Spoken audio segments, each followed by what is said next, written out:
fast and strong because, ladies and gentlemen, this presentation is entitled Using Innovation to Drive Cultural Changes. Hans Ekman has told me really he doesn't need an intro because he's spoken and you're all familiar with him, so I'll leave it at that. Fantastic. Well, thanks everyone for coming. Please, there's a few, I see you, hiding in the back, come on forward. I know, BAs aren't supposed to be introverted. But please come forward because I will end up poking around and that will be really awkward throughout the rest. Thank you so much for coming to the session. I promise every one of you will get at least one thing out of this session. If not, there's free peppermints in the back to compensate you for your time. So I want to share a story about the innovation program that we ran at SunTrust. To get started, information on SunTrust, this presentation is available to download immediately from the conference website. It's also on my website, so you can grab a copy now. So don't feel you have to try and write everything down. The slides are available to you. I've also posted, and we'll make sure it's posted on this session, a download, a PowerPoint download of some of the information slides we use so that you can actually repurpose those in your organization. So please join the OnUp movement at onup.suntrust.com. It's a quest to help everybody get to a place of financial stability. My contact information, and if those of you who are new on Twitter or are getting into it, there's two hashtags you probably want to start searching and following. BAOT and PMOT. These are project management and business analysis on Twitter. It's a universal hashtag where you can join in a conversation with everything that's going on in the industry. I really want to give credit where credit is due. I had a chance to work for Mark Pearson. He was our chief architect in a product innovation team where we actually were one of the traditional skunk works, building and testing out new things. Great, had amazing success. That group, during reorgs and changes, ended up being dissolved, and we were reallocated to other areas that had a higher importance at the time. But later on, Mark Pearson and David Lee ended up partnering, really kind of just testing out the waters, and ended up discovering that we had this need to help evolve the culture at the bank. And they took it on themselves, really with all volunteer help for the first year, until they had really proven the case in the story that I'm sharing. So I want to give full credit. They're linked to their, I've got links, their names are linked to their LinkedIn profiles, but really they were kind of the ones who inspired and generated the momentum that became our innovation team and what I'm sharing today. So who can tell me what innovation is? What's innovation? Yep. I think it would be maybe improving on something that already exists. Okay, something that will improve something that you've got. Okay, what else? Yep. Doing something that already exists in a new, different, better way. Okay, you've got something, but can you do it in a completely new or better way? Absolutely. What else? We're only in the middle of the day. Your brains aren't full yet. We got it. Come on. One more. Go ahead, and then we'll jump back. Yep. Offering a product or service that doesn't exist in the market. Okay, offering something that doesn't even exist. There was one more in the back. That was exactly the same. Excellent, great. So, it could be a small change, it could be taking something and doing it in a new way, or it could become something completely new. If you Google, go to Google Images and type in charts on innovation or types of innovation, you will not believe how many responses come back. Here's a chart with the 4 types of innovations, the 2 types of innovations, the 10 types of innovation. So basically, kind of like the term business architect, nobody can agree what innovation is. And sometimes it's a burnout word, and people are like, innovation, wah, that means something that isn't going to deliver value. So in a lot of organizations, innovation even has a negative context. So this is about as much as I could dumb it down or make it simple. Really, innovation happens in 2 ways. You can do improvement, or it can be disruptive. So in improvement, these are incremental changes. This is where we've got something to start from, and we're making it better and better and better and better. It could be small changes, it could be big changes, it could be a different application. This is really good because you can get really high velocity because you're starting with something and you've got buy-in and everybody wants to make things better in general. It's also great when you have an area where you're trying to reduce errors. The bad part is, again, the small is smaller. So you're really going to see smaller changes, less value returned for your effort. And also, if you've ever read The Innovator's Dilemma, or if you're interested in following up, this is a drive to the bottom.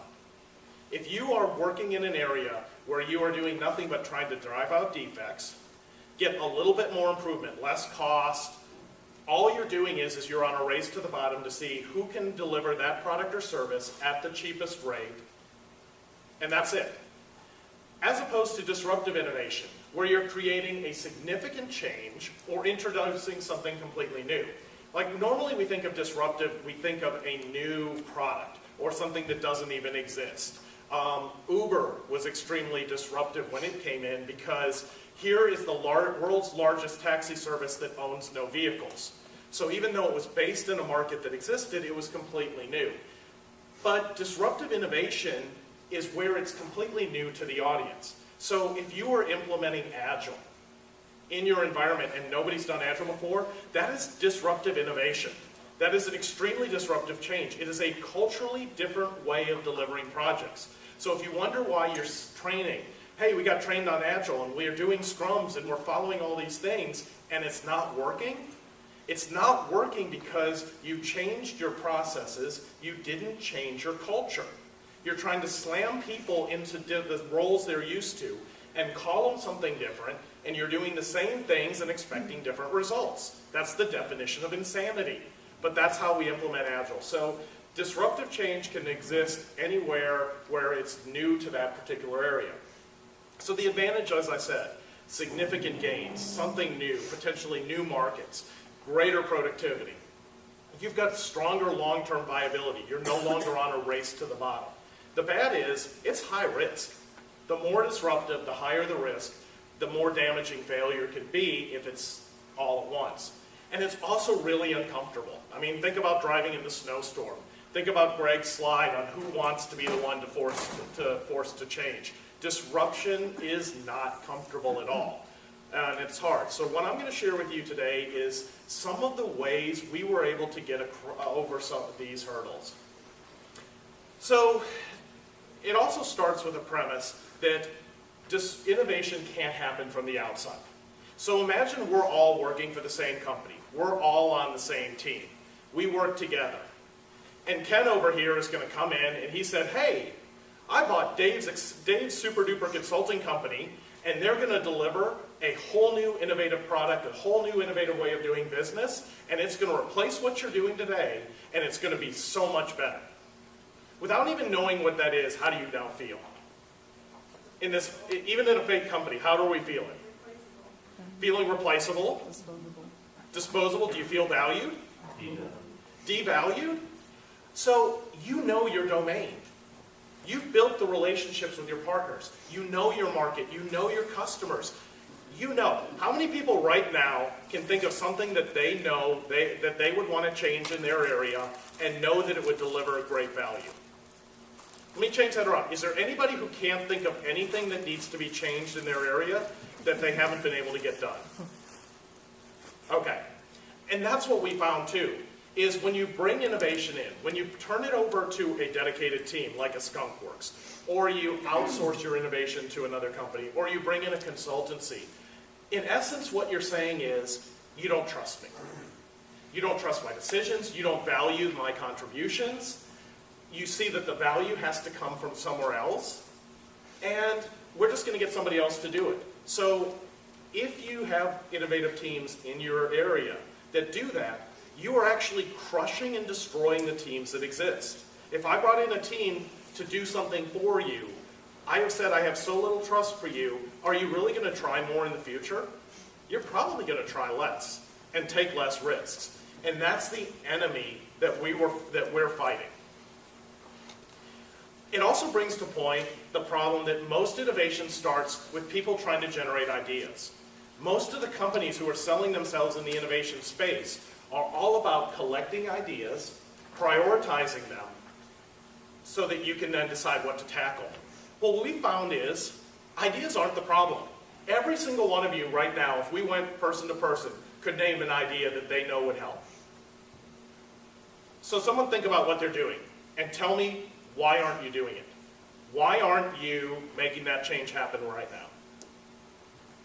Need someone to share. This is the audience participation time. You can't get away, the room's locked. Okay. Trying to get to a faster release cycle.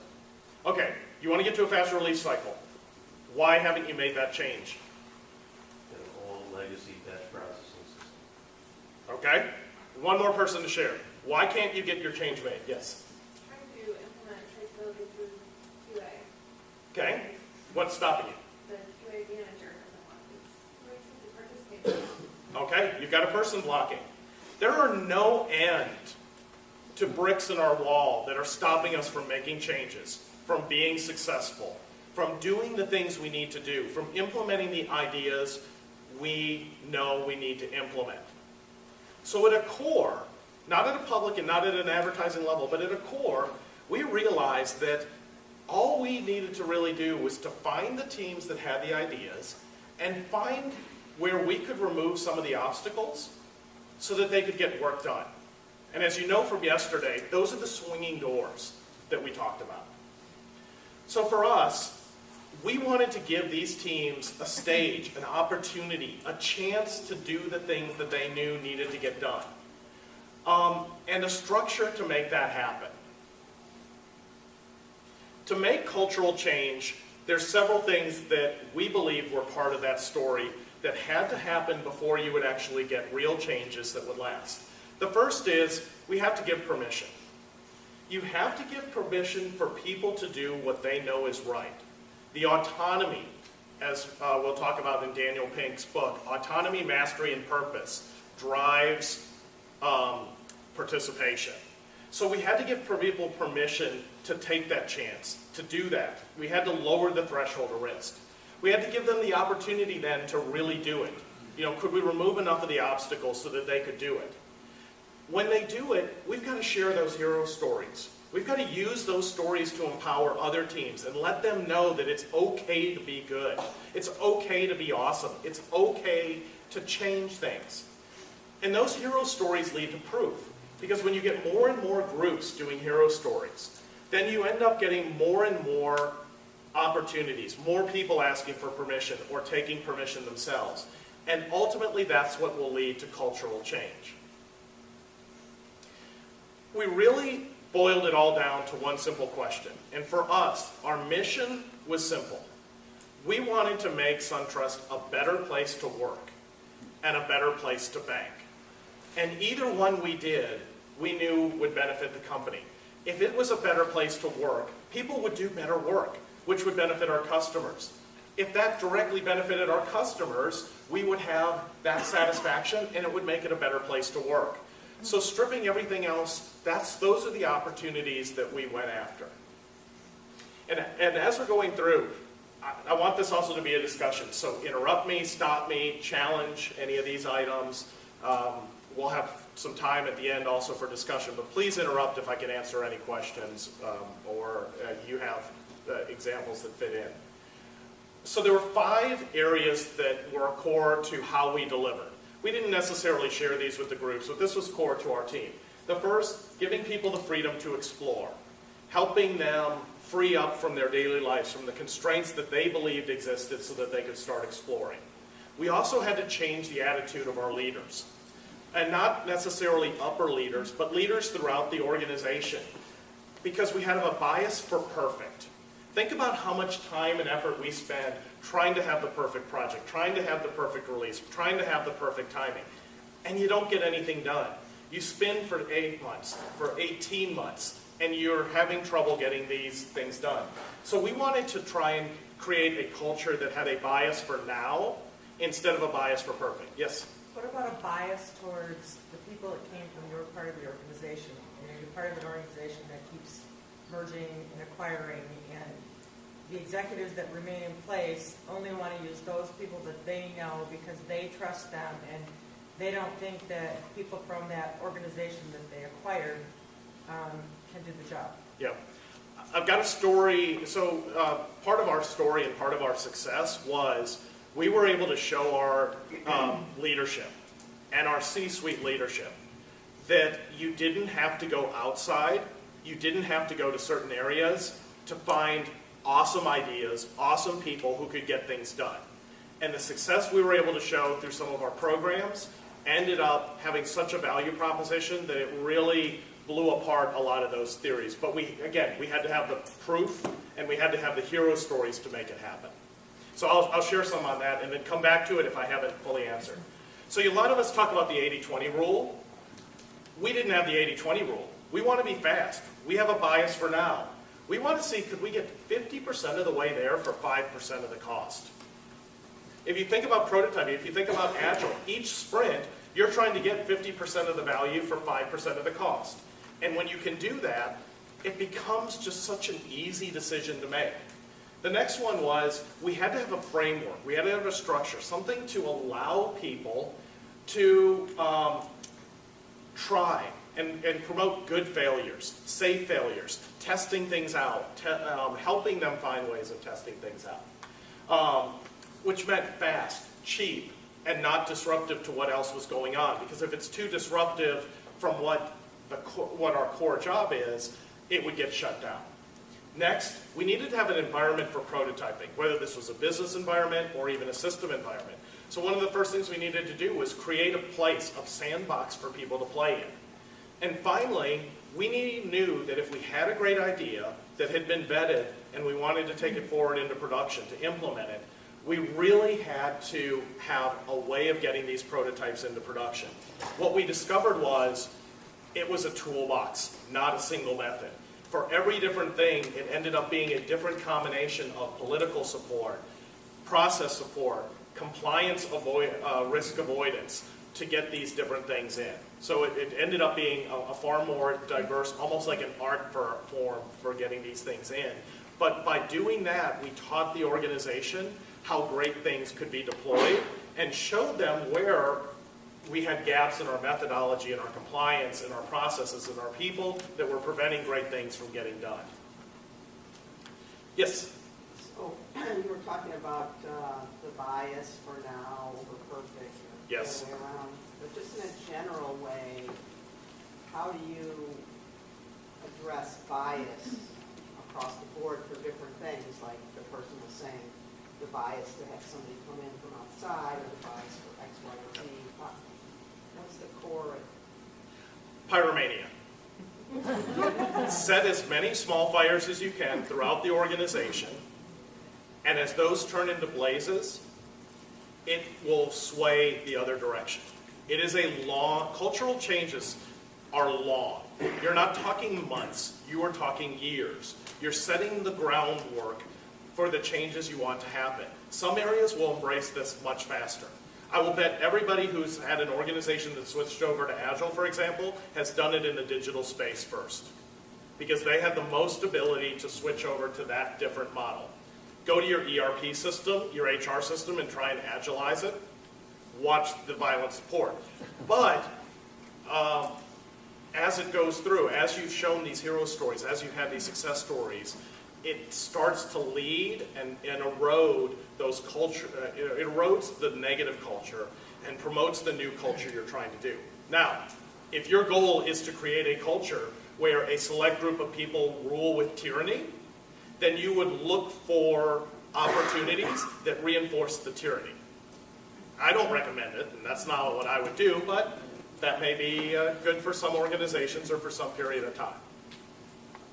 Yes? A question. Do you have any specific examples how you're able to allow people the freedom to explore? Absolutely. Everything for this point forward. So what I wanted to do was first set the background. And then we're going to get to that after a few examples. So the first thing was, we knew that we had an education problem. We're talking about things like making it fast, fail easy. When you talk about that, something pops into mind, and these things, that it isn't something people are comfortable with. So we decided that the best way to do that was to communicate and teach using some very simple, easy-to-use themes that I'm going to go over. And it had to look, and if you notice, for a bank, the slides I'm using are very different than you would expect our corporate template. This isn't our corporate template. This isn't an allowed template. These are not authorized fonts. We are in violation of our branding and font use even for internal presentations.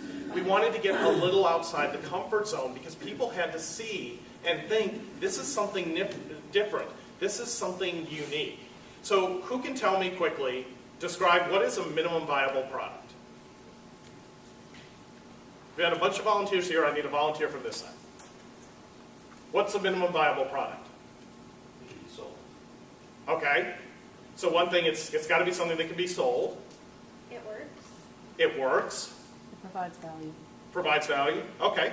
So if I describe to this side of the room, we're going to start developing minimal viable products because we're going to build things that work, that can be sold, and provide value. Do you know and understand, and could you teach someone else what a minimum viable product is? It's correct, absolutely correct, but it's tough. Yes? It's nothing extra, not needed. Okay. So a minimum viable product doesn't have any of the extra bells and whistles. It's the core. What we did was, we used a simple analogy. We broke it down so people could understand. Think about if we were building a new car. If we build a new car, most people would start with the wheels. They would build a chassis to hold the wheels, or a frame to build the wheels, a chassis to go around it, and then at the end, we finally are happy, and at the first time, we actually have a car we can drive and test. So we've spent all this time developing our first car, and that's the first thing we ever get to do. We're not trying to build cars. We're trying to solve a transportation problem. We're trying to get people from one place to another. So instead, start and build a skateboard. What's the skateboard? What's the smallest thing you could build to see if this thing has wheels and will work? And once you have a skateboard, what would the scooter look like? And after that, what would our bicycle look like? And then take it forward. What would a motorcycle, if we put a motor behind it, what would that product look like? And at the end, we actually have built a bigger and better car because we've learned all of these lessons along the way. So in every contest and everything we did, we described, and we didn't ask people to map out a 5-year product roadmap. We asked them, what's your skateboard, what's your scooter, what's your bike, what's your motorcycle, what's your car? And we knew this had taken hold when we were in a meeting with a team that hadn't participated directly in our programs, and someone said, wait a minute, I think we're talking about the car. What's the scooter? What's the skateboard? Let's start and figure out what our skateboard is before we start talking about what the car is. And we knew this had taken hold. Was this socialized via presentations like this? It was, yes. So I'm going to talk a bit about our contests, and that was shared in each of our contests, or we did design thinking sessions. We would start off by introducing this to the group. We didn't socialize this with the entire enterprise. We distributed freely. We made it available on our internal website. Everything we did, we would share this information. We put posters up. But the goal was we set small fires. So we were looking for very grassroots efforts. This is a grassroots up effort with executive support designed to meet in the middle to get things done. And I'll also talk about the fact that the middle ended up, oddly enough, being where we had the most opposition to what we were doing. So I talked a little bit about this yesterday, but our opportunities, we also have to help people understand what's a rope, what's a tank, what's a door. For us, the ropes were those cool things we thought we wanted to do, but there's just no organizational support for them. Being in a highly regulated environment, we had no shortage of tanks, things that just weren't going to change. There were certain tools, there were certain release processes, there were certain sign-offs you can't avoid. We weren't going to be able to change those. So where we ran into obstacles, we had to make sure that opportunities that people wanted to push forward that were tanks, they needed to wait. Instead, we looked for swinging doors. We were the catalysts. We weren't the ones doing the work. We were the ones helping make the work happen. So if we were going to push on the door, there had to be somebody who was going to take over and pull it the rest of the way and hold it open. So everything we looked at, and people were frustrated. How come you were successful and everyone else isn't? We only did swinging doors. We had vetted the minimum viable product, and we had vetted the opportunity so well, we knew we were only dealing with swinging doors by the time we got there. So there were 4 programs that we ran that helped us get there.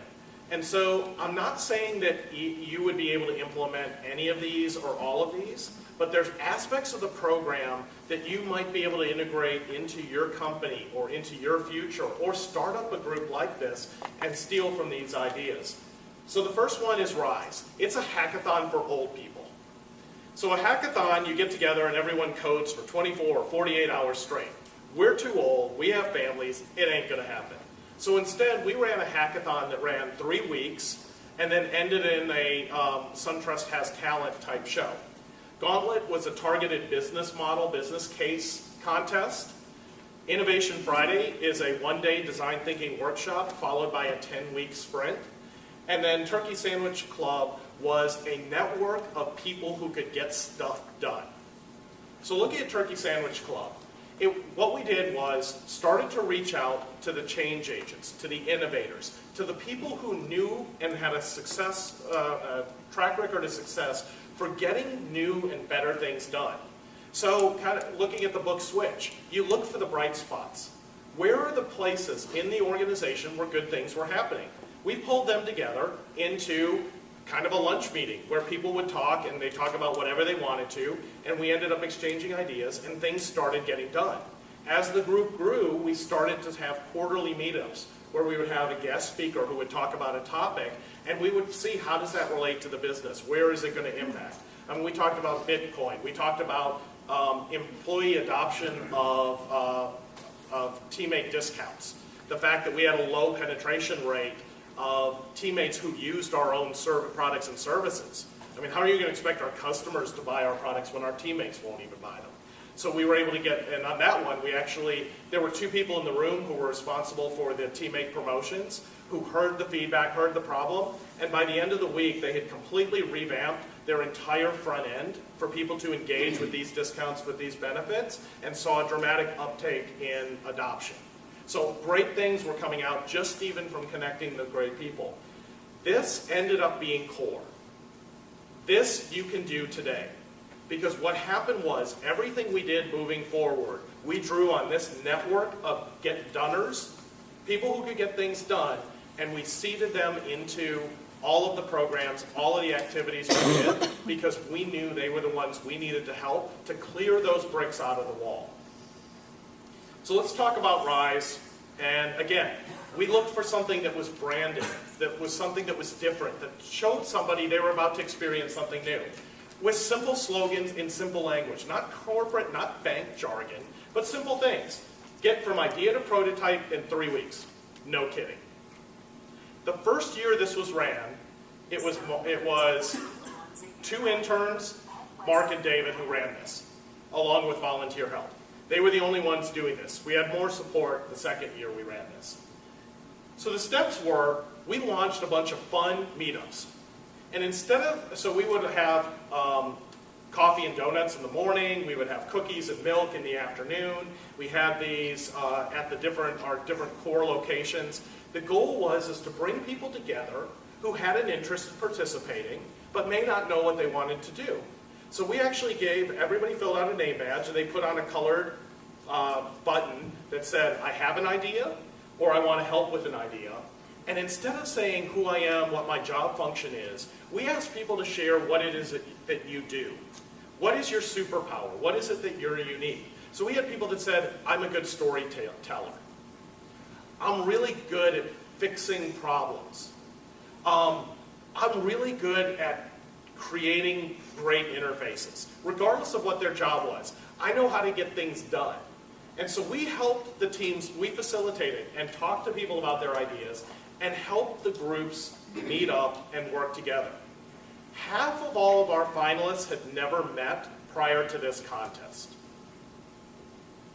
The only real hard rule was you had to be done in 3 weeks during the work period, and you had to have at least 2 teammates on your team. You could have up to 5 people, but 2 of them had to be employees. We also used our vendors to pay for everything. So we had some spot vendors, staffing vendors, software vendors, and they actually put up the prizes. They put up and paid for our refreshments and any of our extra costs.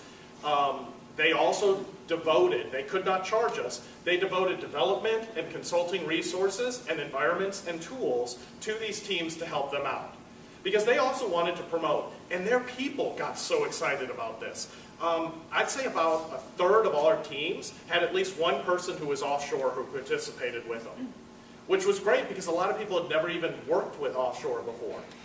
Then we had demo days. We did a science fair. We had everybody meet in a common area, and they presented their idea. The second year we did this, when we were in our Orlando office, it was an amazing thing that happened. We had a trickle of people that came in first thing in the morning. And then they disappeared, and they came back with 3 to 5 friends. And then those people came back with 3 to 5 friends.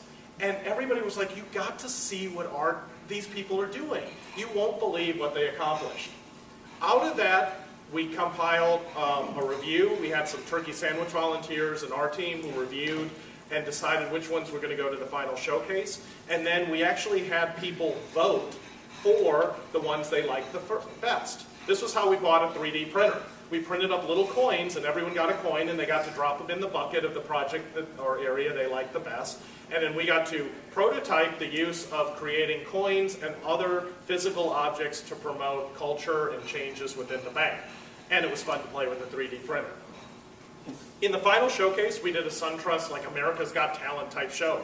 So we had 4 of our C-suite executives sitting with giant bowls of popcorn and drinks and candy, listening to a 7-minute pitch and then a 7-minute Q&A session. And we typically we didn't have a fast rule, but usually we shot for about 5 to 10. And those judges picked the top 3 places and then a purpose award. The project that was best tied to our mission and our ongoing purpose. So what came out of that? The first year alone, so we're an organization of about 20,000 people, although most of our people are distributed throughout the branch network. So the first year was only run in our Atlanta headquarters. Second year, we branched out to Richmond and Orlando. 250 participants, 43 completed projects by the end of this. And a lot of them were production ready. We implemented changes to one of our client management systems. We have a whole new faster, better process for rebalancing deposits. A faster way of getting immediate loan payoff information. We developed an app for thank you cards where you could actually, instead of just sending an email that said thanks, send an actual really cool card that tied to which purpose they had represented, and you could CC their manager on it. And then Room Finder was a tool that helped you get a conference room. So you put in your meeting stuff and clicked it, and it basically filtered and showed you all the available conference rooms, and then you could quick select and add it. So it saved a lot of time. Next year we had 4 winners, Planning Lab for being able to basically plot out your retirement and financial management. SunShare was a bill splitting mobile app. Client Spend Trends is a tool to look at your cards-based spending by category and look at the spending habits so that you can start to put together a budget. And then we have another one, which the EVR Quick Balance was a change to bring certain information that when you use the automated telephone system to call in, instead of having to talk to a representative to get that information, we were able to bring it through with less authentication. That is predicted to reduce our call volume by 80%. If we reduce it even by half of the expectation, that's a 40% reduction to call volume to our service agents. They did it in 3 weeks. 3 weeks. They knew it, they knew what we wanted to do, and they were able to get it done. Gauntlet, yes? Well, I was just going to say, they do this thing in our organization where they do best practices and people submit their things and then they choose them. And there's like 1 day a year. And guess who they deliver their presentations to? Directors. Okay. So nobody down here ever gets to see the ideas. And yep. So if you've got, that's a great that they have the program. You come up with the ideas, but then it gets only presented to the directors, and then you're losing the hero stories. You're losing the grassroots momentum. we actually took these and took the final video and had a person who did video on the side inside the company, and he edited a best of video, and it was released as a show that people could watch. So we sent that out to everybody. Gauntlet was a business case competition. And so again, we had a throwdown, which was and we hadn't done video communications. We got the head of our wholesale division on video, reaching out to the teammates and personally challenging them to solve a problem in one of 4 areas in his group. We then had the teammates accept and develop teams, so we did the same social meetup. We partnered with people. We helped them work through their ideas. We gave them a very simplified business case template. I think in the future we'd probably go to like a value realization model or something that was even easier, introduce a new concept, business model canvas, something like that would be a next step. We got all the responses, and we narrowed the responses down to 25 top ones. We got a group that represented our wholesale division and some of our turkey sandwich members to then evaluate and decide which ones went to the final show.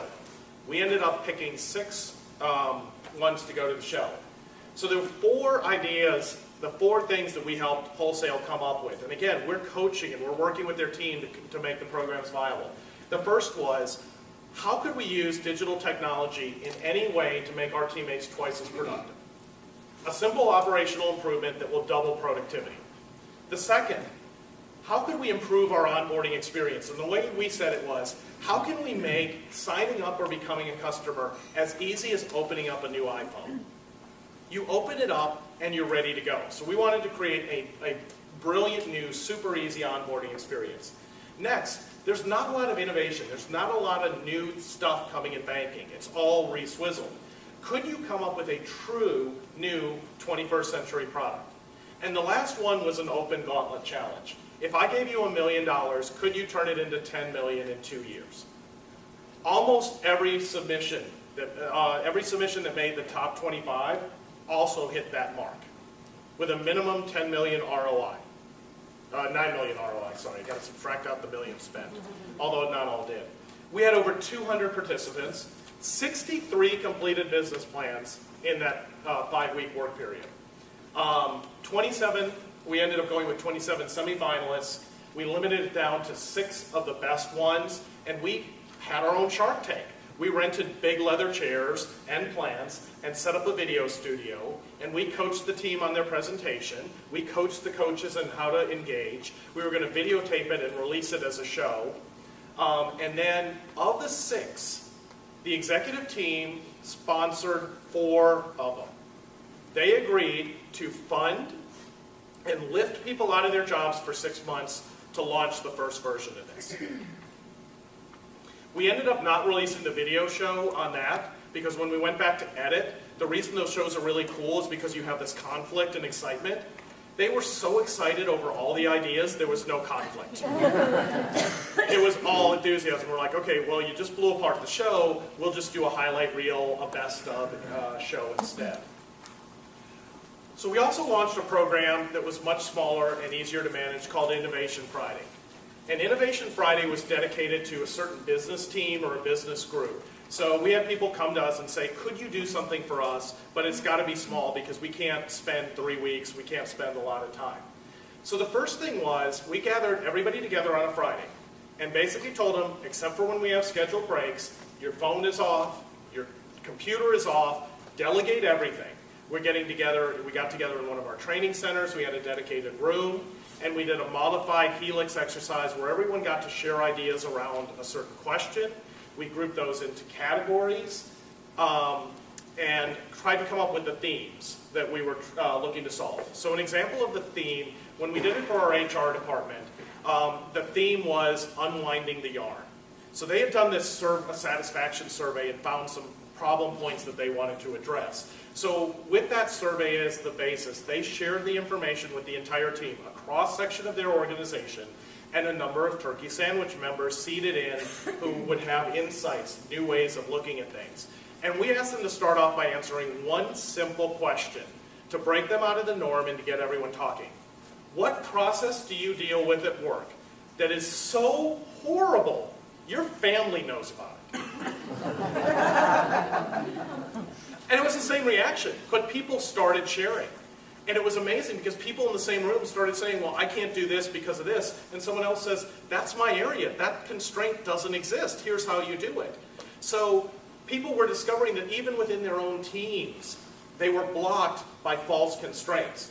So after that, what we did was we break up into working teams. So Act 2, after we have the top, usually about 8 ideas, anywhere from 5 to 8 ideas, people then join. We take the ideas, put them up on a poster, and people stand by the team they want to work with. So they pick their self-assemble in their teams. We have breakout rooms set up. They go and grab lunch and then work for the next 3 hours, putting together, we give them a sample presentation template. Again, give them the tools, lower the barrier to entry, make it easy. And we gave them, and they had the challenge of solving that problem that they had signed up for, and basically coming up with what would be your skateboard to car, and what skateboard could you do in 10 weeks with no additional resources, with no outside funding, with no third-party paid assistance. What could you do in 10 weeks? And they came up and then pitched those ideas. And they shared them in a presentation. And at the end, everyone was given 5 colored dots. They walked over to the poster that they thought deserved to move forward. And they could put all 5 on one. They could split up their votes however they wanted to. And then out of that, we decided to take usually anywhere from 3 to 4 ideas and move forward. And people picked up a pen and they signed their name to the idea they wanted to work on and committed themselves to run a 10-week sprint. And then we facilitated and we helped. So on one team, we had some of our developers actually do the coding for them because they didn't have any developers and they needed a new help site to replace the one they had. On the team that I led, I ended up actually facilitating the meetings and herding cats because the team was all over the board and they were in the middle of annual compensation, which meant they all agreed they could spend 1 hour per week for 10 weeks, and that was what we had to work with. And we did it. All 4 projects landed successfully. Some other things we landed. We talked about leapfrogging digital. What are the digital technologies that we're not taking advantage of? Getting more out of our technology spend. We had our technology executives come in and share what the money was being spent on, and then we argued about whether that was a good spend or how could we do better. Trying to sell, our financial planners came in and talked about their challenges of servicing clients. And so we came up with ideas to help make them more productive, and they actually, 2 new systems, support systems were implemented for them. Taking Air was tied to an enterprise program going on to accelerate, innovate, and renovate. So we brought our team together to take their spin on what Air was and how we could actually do it. Collaboration, how could we do better partnering, and then communications within one of our business units. So here's just a few things, additional things that came out of an Innovation Friday. Communities. There are now over 250 communities, which are social groups of people that share a common interest. Some of them are job related, most of them aren't. And what we're doing is this is fostering communication across the organization, and all you have to do is have somebody sponsor the community, moderate it, and start to draw interest, and everybody self-assembles into the communities. It's been outstanding. Never would have believed it would be that successful. And that's just a simple SharePoint site. It's a SharePoint template, communication stripped down so that people can share. We implemented a new search engine using existing technology. So that indexed over 2 million pages that were previously impossible to find. Answers Wiki, we developed a wiki where people could, it started with onboarding guides. We took the 2 onboarding guides that got emailed around the most, and that information, put it into a wiki. And now this wiki is growing every day with people updating the information, sharing information. So they search for something, they do it. If they can't find it, they write it. If they find it and it needs to be updated, they're updating it. We use that same wiki template to now roll off 5 other wikis for other groups and other teams. And then Online Banking Quick View was outstanding. This one was completed in a week. So we all know that when we've got our big systems or customer-facing systems, you got to take them down for maintenance. Well, for us in banking, that's pretty big. So maintenance windows could go sometimes even all weekend on a major release. What if people could get their balance in recent transactions while the systems were down? We have that ability. So with simple authentication and controlled information, we got approval from our security team and consumer banking to make balance and transactions available. So when our systems are down, except for the one security system, if it's being updated, you're down for 30 minutes. Other than that, you had access to your key information, and then when they came back online, you could start to move money. Huge, huge win. A couple other things we did. Adventures in data science. We got some of the best math and analytical modeling people as interns and said, here's a problem, here's the data, figure it out. 2 interns in 3 weeks one summer came up with a predictive model based on client abandonment. They looked at our clients and who had issued a complaint, and they ended up generating a predictive model that was over 83% accurate at saying, if you complain, what's the likelihood you're going to close your account? So we turned that over to the team. They're refining the model a little bit more to then start making it actionable. Reply All was a listening event. So we asked the organization, we all probably have voice of teammate or satisfaction surveys that go around throughout the year. They're very structured, there's programs around that. We broke it down into a very simple thing. We asked, the first time we ran this, we asked one question. If you could only change one thing in our technology division, what would it be? And then we took all the responses back, and we got over 1 response per person when you looked at staff, because this was just sent out to staff. And then we compiled them into themes. We sat down with our leadership team and reviewed it. And our CIO assigned one of his directs over each of the key themes, and they went on a road show and a listening show to hear and understand what the problem is, and they had the responsibility of solving that problem. After a year of working on this, the group is now focusing in on the most important one and collapsed into a working team to solve the most important one. One team moments. This was a concept borrowed from Umpqua Bank, who is probably the best bank in the world to work for. They have the highest retention, highest satisfaction. They're a small regional bank on the left coast. And one team moments, and each of you can do this. Bring everybody together on your floor, in your common area, and for 15 minutes do a silly activity or a fun activity and get to know each other. It was a way of bringing people together. We did it every week. You can do it every month. It's really fast. It's really simple. So it's simple things like everybody share 2 truths and a lie.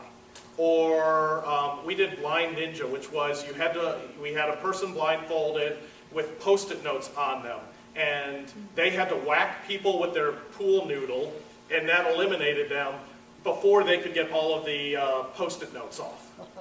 We did a paper airplane contest. There's a lot of fun little things you can do, but it brought people together. And these are still going on in several different areas of the bank. I think consumer has the largest one, and sometimes marketing, they sometimes have like 100, 150 people who might turn out for it. Phenomenal success there. So before we kind of open up, and I want to talk a little bit more about how do we apply, how do we use this. There is a hope. So the first thing is, you've got to, when you're looking at doing this, whether it's on a project, whether it's on a team, whether it's your organization, you need to start implementing projects, tools, programs that start removing the barriers to entry.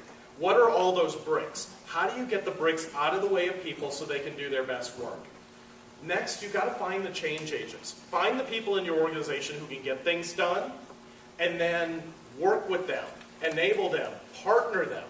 A lot of times we didn't know the right person, but we called some of the good people, and they put us in touch with good people. So a common constraint is, like security. And so we go, hey, Matt, they want to try and do this. Who on your team should they talk to find out? He's like, that's not going to be a problem, but here, go ahead and talk to Jim, and he'll work with them. And it was just a great partnership. Next, you've got to find the teams and the people, not with the ideas, but the willingness to sign their name to them and to do them. You have to have the motivation. You all are here because you want to be better. You have already demonstrated that first step. But each one of you had an idea that you haven't moved forward. We needed the people that were willing to take that next step, to take that calculated risk with support and with help. We also then use those change agents to help drive and act as catalysts to get these things going, by the partnerships, by the communication. And in the end, we're drawing a stronger organization because we're breaking down some of the cultural barriers between different groups, because we're getting them to talk to each other. Not talk as a gatekeeper, but talk as an enabler. So on the download, there's some additional slides that we certainly didn't have time to cover, but I wanted to make available to you. Some more information about some meaningful products. If you reach out to me, I'm happy to talk to you about any of these. Again, we tried to have fun, so our Kanban board didn't have our pictures or our names for where we were focusing our effort. Instead, we came up with, someone on our team came up with basically representations or icons for each one of us. If you think about all this, you're probably thinking, wow, this is probably a team 20 to 30 people, maybe more, with a lot of funding.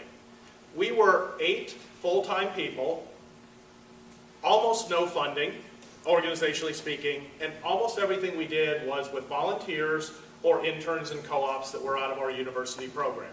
So we sponsored usually about anywhere from 2 to 5 interns at any given time, and on our summer big internship program, all of the intern group projects were innovation projects that they picked out of our queue.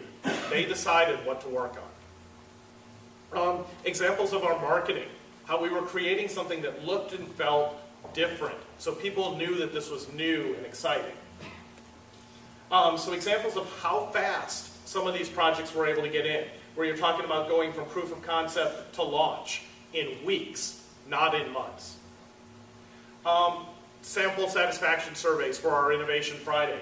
Our norm for a satisfaction survey hovers right, for this scale, a 7-point scale would hover right around 3 to 3.5. And ours in, would you want to do it again? Do you think we'd actually move forward and get this done? We're all 4.5 or higher. Information about how to make cultural change based on the different groups who participate. And then I'll leave this up. So I want, in our remaining time, I want you to share what are some ideas or concepts, what's something here that you might be able to take away and apply? What's something, was there anything here you might be able to use to make sure that this hour was worth your time? Yes? I like Innovation Friday. Innovation Friday. It's a lot of fun. Casual too. Casual with food. Yeah, I think that the key with that is because we have large offices spread around the country, you can do it at every single one, and it doesn't matter, and you can focus on the things that are important at that location. Absolutely, yep. Starting local, starting physical, starting with co-location absolutely will help.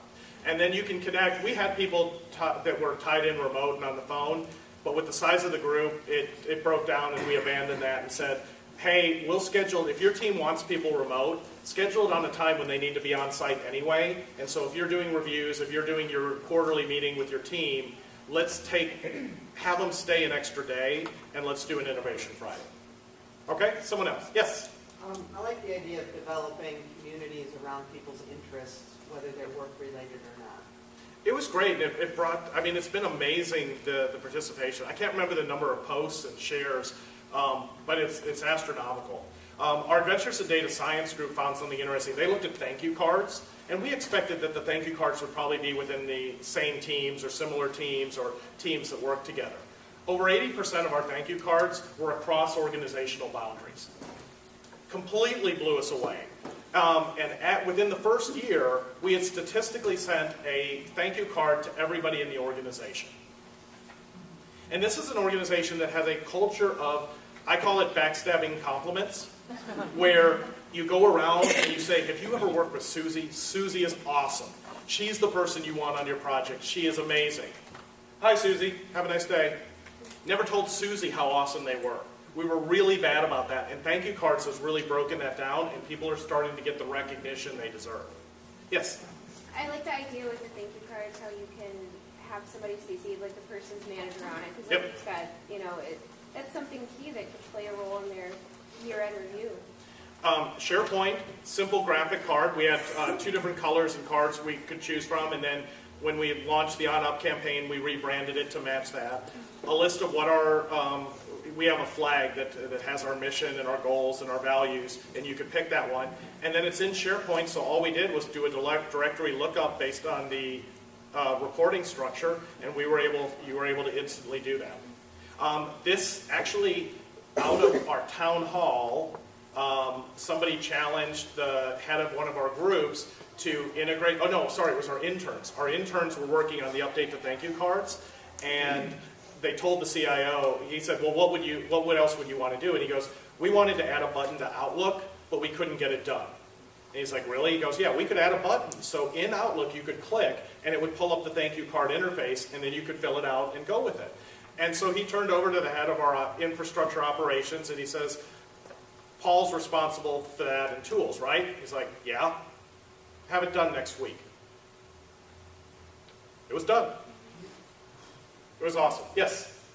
When you're Innovation Friday, is that only a company-based innovation, or do you guys allow your team members to collaborate about things that are not on the All of it was focused, so all of our Innovation Fridays were focused in on a key topic facing the bank, or a key topic that the company was interested in. But depending on what it was, the topic wasn't necessarily constrained to just internal information. So we did one on how do we make the bank a place where millennials will want to work, and nobody over 25 was allowed in the room. And that was certainly talking about, you know, you talk about working for Google and other places, so most of the conversation in that one was about all the things we weren't doing to attract that workforce. But the things that you worked on had to come from above. No.